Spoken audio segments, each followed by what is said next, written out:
بسم اللہ الرحمن الرحیم ایاک نعبد و ایاک نستعین۔ میں آج یہ دیکھ کے خوش اس لیے ہوں کہ ہم وہ کام کر رہے ہیں جو اسٹیٹ کو کرنا چاہیے، کہ اپنی عوام کی زندگی آسان کرنا، بہتر کرنا، ان کی جان اور مال کی حفاظت کرنا۔ یہ جو آج 911 پہل یہ جو ہم نے لانچ کیا ہے، مجھے خوشی اس لیے ہے کہ جب کوئی بھی شہری ایک اسٹیٹ کے اندر مشکل وقت سے گزر رہا ہوتا ہے، کسی قسم کی مشکل ہو، تو اس کو بڑا کانفیڈنس ہونا چاہیے کہ اسٹیٹ میری مدد کرے گی۔ بیسک ذمہ داری اسٹیٹ کی ہے کہ لوگوں کی جان اور مال کی حفاظت کرنا، یہ بیسک ذمہ داری ہے۔ اگر یہ اسٹیٹ جب ایبڈیکیٹ کرتی ہے تو وہ بس اسٹیٹ نہیں رہتی۔ تو یہ جو آپ نے آج کیا، یوسف آپ نے ٹھیک کہا کہ اس میں پرابلمز آئیں گے شروع میں، کیونکہ بہت بڑا پروجیکٹ ہے کہ ایک نمبر آپ دے رہے ہیں ہر قسم کی ایمرجنسی، کوئی بھی، چاہے ہیلتھ ہو، چاہے آگ کی ہو، چاہے یہ جو اسالٹس ہو پولیس کی، وہ سب ایک نمبر کے اوپر کال کریں گے۔ یہ بہت بڑی آپ نے آج بریک تھرو کیا ہے، لیکن میں آپ کو وارن کرنا چاہتا ہوں کہ اس میں پرابلمز آئیں گے آپ کو شروع میں۔ کوئی بھی اتنی بڑی آپ جب پروجیکٹ کرتے ہیں تو یہ ناممکن ہے کہ اس پہ آپ کو مسئلے نہ آئیں، لیکن یہ وہ پروجیکٹ ہے جو کہ اس ملک میں لوگوں کو یہ احساس دلوائے گا کہ یہ پاکستان سب کے لیے ہے۔ کیونکہ انفارچونیٹلی ابھی تک ہمارے جو پیسے والے لوگ ہیں، جو ایلیٹ ہے، اس کے لیے ایک پاکستان ہے اور عوام کے لیے دوسرا پاکستان ہے۔ تو عوام مشکلوں میں بھی ہوتی ہے، ہر قسم پرابلمز آتے ہیں، لیکن اسٹیٹ غائب ہوتی ہے وہاں سے، اور اگر آپ کے پاس پیسہ ہے تو آپ کے پاس ایکسیس ہے چیزوں کا۔ یہ جو اب ہم کرنے جا رہے ہیں اسٹیٹ کے اندر،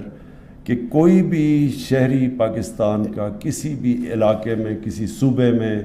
کہیں بھی ہوگا تو وہ ایک نمبر کال کرے گا اور اسٹیٹ رسپونڈ کرے گی۔ یہ ایک بہت بڑی ایک موو فارورڈ ہے جو کہ میں ایکسپیکٹ کرتا ہوں پاکستان کو ایک دن، یہ جو اس کی مشن سٹیٹمنٹ تھی اسلامی فلاحی ریاست۔ اور میں سب کو، سارے اسٹیک ہولڈرز، سب نے، آپ نے جو مل کے کتنی محنت کی ہے، بڑے شارٹ ٹائم کے اندر یہاں تک اب پہنچ گئے ہیں، میں آپ سب کو بھی خراج تحسین پیش کرتا ہوں، اسپیشلی منسٹری آف انٹیریئر جو کہ کوآرڈینیٹ کر رہی ہے سب کچھ۔ میرا صرف ایک دو کوشچن ہے کہ اس میں ہمیں سارے صوبوں کی کانسٹنٹلی کوآرڈینیشن چاہیے ہوگی اور ان کی پوری اس میں حمایت چاہیے ہوگی۔ ہمیں یہاں سوچنا چاہیے کہ یہ کیونکہ اوور آل پاکستان کا پروجیکٹ ہے، تو کئی دفعہ بیچ میں بدقسمتی سے 18th امینڈمنٹ کے بعد ایک ملک فریکچرڈ سا لگتا ہے کہ جس طرح صوبے ایک طرف کھڑے ہیں، فیڈرل گورنمنٹ ایک طرف ہے۔ اس پروجیکٹ کے اوپر سارے ملک کو ایک ہی پیج کے اوپر ہونا چاہیے، کیونکہ فائدہ سب کا ہے، جدھر بھی پاکستانی شہری جس بھی صوبے میں ہے، سب کا فائدہ ہے اس چیز کا۔ جو میں پاکستان کا جو میرا ویژن ہمیشہ سے، جس 25 سال پہلے پولیٹکس میں آیا تھا، 26 سال پہلے، تو میری ویژن ہی ایک تھی کہ ہم وہ اس کو ایک فلاحی ریاست بنائیں گے،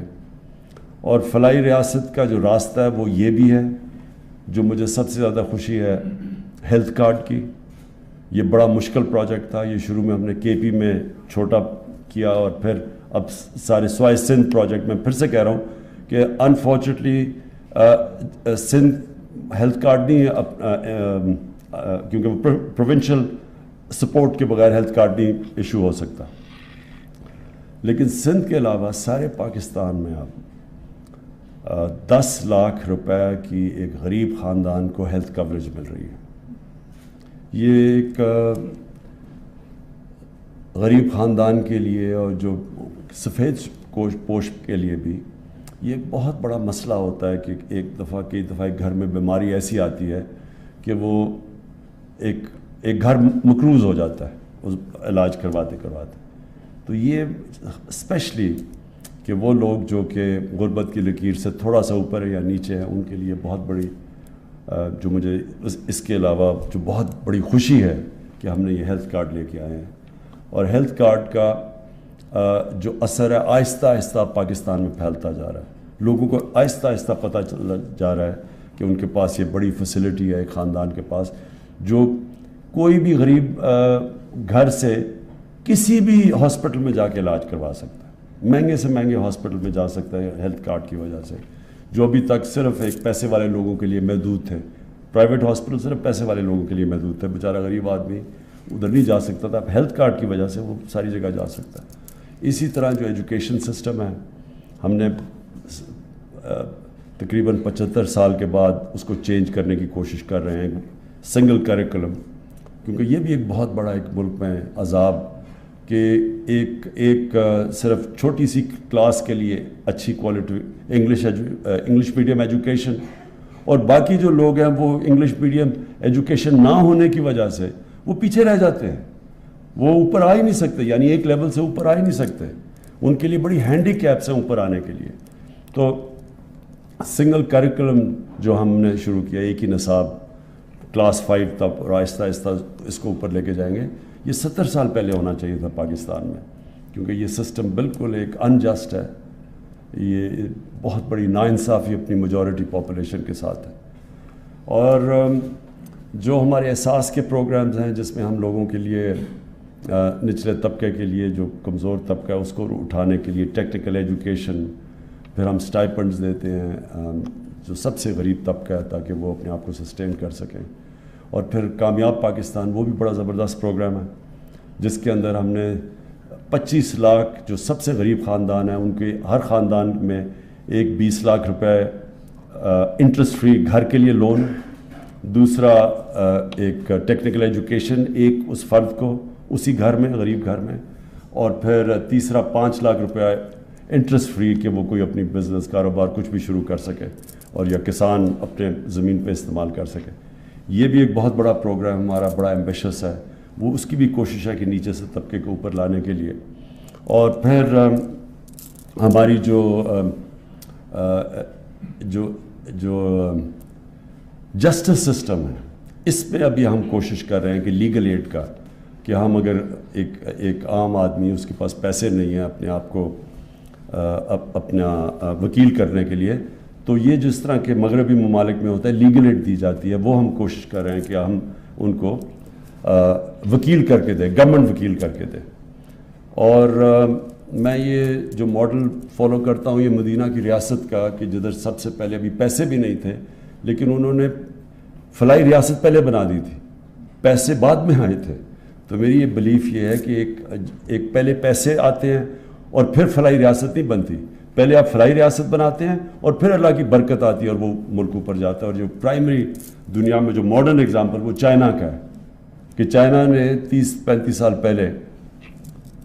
شروع کیا اپنی لوگوں کو غربت سے نکالنے کا. تو آج چائنا دیکھ لیں کہ کدھر تھا، ہندوستان اور چائنا تقریباً ساتھ ساتھ ہی تھے 30-35 سال پہلے. آج چائنا کو دیکھیں اور ہندوستان کو دیکھیں، کیونکہ ہندوستان میں وہی ہے کہ چھوٹا سا امیر طبقہ اور غریبوں کا سمندر. چائنا نے کیا کیا کہ انہوں نے اپنے جو غریب لوگوں کو اوپر لے کے آئے. وہ چائنا آج دیکھ لیں کہ دنیا کی سب سے فاسٹسٹ گروئنگ کنٹری ہے، اور کسی کو کوئی شک نہیں وہ سب کو آؤٹ اسٹیپ کر جائے گی، سمپلی اس لیے کہ انہوں نے 70 کروڑ لوگوں کو غربت کی لکیر سے 35 سال میں نکالا ہے، جو کہ ایک انسانی تاریخ میں کسی نے کیا. یہ ایکچولی مدینہ کا ماڈل تھا، جو انہوں نے پہلے لوگوں کو، ابھی پیسے نہیں بھی تھے تو انہوں نے پوری اسٹیٹ کا جو ایکسٹرا پیسہ آتا تھا وہ نیچے چلا جاتا تھا، بیواؤں پہ، غریبوں پہ، یتیموں پہ. ایک اسٹیٹ نے ذمہ داری لی تھی اپنے غریب طبقے کی، اور اس کے بعد پھر وہ اسٹیٹ، وہ ساری دنیا کو پتہ ہے کہ دنیا کی تاریخ کا سب سے بڑا انقلاب آیا تھا مدینہ میں. اور وہ کبھی ایسا چینج آیا ہی نہیں ہے کہ اتنے تھوڑے سے ٹائم میں وہ لوگوں کی حیثیت بھی نہیں تھی اور دنیا کی امامت کی انہوں نے. تو پاکستان کا میرا ماڈل بڑا سیدھا ہے. ہمیں بھی اپنی، جب تک ہم یہ ایلیٹ سسٹم نہیں توڑیں گے کہ چھوٹے سے ایلیٹ کے لیے پاکستان بنا ہوا ہے، وہ سارا فیسلٹیز ان کی، پیسے ان کے، قرضے ان کو ملتے ہیں، سب کچھ فیسلٹیز ان کے لیے ملتی ہیں، ایجوکیشن سسٹم ان کے لیے. جب تک ہم ایک انکلوسیو گروتھ نہیں لے کے آئیں گے یہ ملک وہ اپنے پوٹینشیل پہ نہیں پہنچ سکتا. تو یہ جو 911 پہل ہے یہ اس طرف ہے، کیونکہ یہ اصل میں بے بس لوگ وہ ہوتے ہیں جب وہ بیچارے عام غریب آدمی کو ہوتا ہے وہ سوچتا بھی نہیں ہے کہ مجھے کوئی بچائے گا. تو اب اس کی وجہ سے وہ اس کے پاس ایک امپاور کریں گے اسے کہ وہ جہاں سے بھی کال کرے. اور پھر ہمیں ایک ڈیٹا ملے گا. ایک بڑی اچھی آپ نے بات کی کہ ہمیں کرائم کا ڈیٹا ملتا رہے گا، کس طرح کے پرابلمس پاکستان میں زیادہ، تاکہ گورنمنٹ کیونکہ کیبنٹ کو پیش ہوگا اور پھر گورنمنٹ اکارڈنگلی اسی طرح اپنی ریسورسز ایلوکیٹ کرے گی کہ کس کرائم کے اوپر ہم نے زیادہ کوشش کرنی ہے، یعنی زیادہ ریسورسز ایلوکیٹ کرنی ہے. تو میرے خیال میں یہ بہت بڑا ایک پازیٹیو موو ہے پاکستان کے لیے. اور میں سمجھتا ہوں کہ یہ 2 سال میں آپ انٹیگریٹ کر رہے ہیں نا پورے کو، ابھی 2 سال اور لگیں گے، لیکن بالکل ٹھیک ہے کیونکہ آپ جب تک آپ کو کافی ایکسپیرئنس ہوگا کہ کدھر کدھر آپ کی پرابلمز آ رہی ہیں کس طرح کی، جب تک 2 سال ہوتے ہیں تو آپ کو کافی چیزوں کا اندازہ ہو جائے گا. اور میرے خیال میں ہم 2 سال کے بعد بالکل ایک 911 ایک 1 انٹیگریٹڈ نمبر ہوگا سارے ملک کے لیے، جو کہ بہت بڑی نعمت ہے پاکستان کے لیے. Thank you.